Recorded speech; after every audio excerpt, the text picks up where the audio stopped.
জুলাই আন্দোলনে গুরুত্বপূর্ণ অবদান রাখা, বর্তমানে ঢাকা-৮ আসনে স্বতন্ত্র প্রার্থী হিসেবে নির্বাচনে অংশ নেওয়া ওসমান হাদির উপর গত শুক্রবার সন্ত্রাসী হামলা হয়।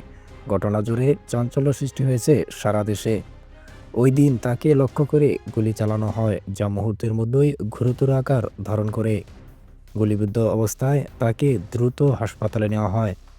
চিকিৎসকদের সর্বোচ্চ প্রচেষ্টা সত্ত্বেও উসমান হাদির শারীরিক অবস্থার ক্রমাগত অবনতি ঘটতে থাকে। পরিস্থিতির গুরুত্ব বিবেচনায় নিয়ে গত 15ই ডিসেম্বর উন্নত চিকিৎসার জন্য তাকে সিঙ্গাপুরে নেওয়া হয়।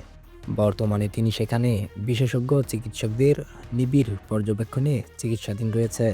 চিকিৎসা সূত্রে জানা গেছে, তার অবস্থা এখনও অত্যন্ত সংকটাপন্ন।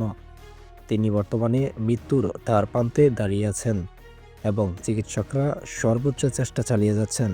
তার শারীরিক অবস্থার উন্নতি হবে কিনা তা নিয়ে এখনও শঙ্কা কাটেনি। এদিকে এই ঘটনাকে কেন্দ্র করে সামাজিক যোগাযোগ মাধ্যম সহ বিভিন্ন মহলে ছড়িয়ে পড়েছে নানান ধরনের গুজব।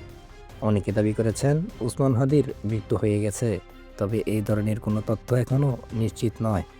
এসব গুজবে বিশ্বাস না করার জন্য সবাইকে আহ্বান জানানো হচ্ছে।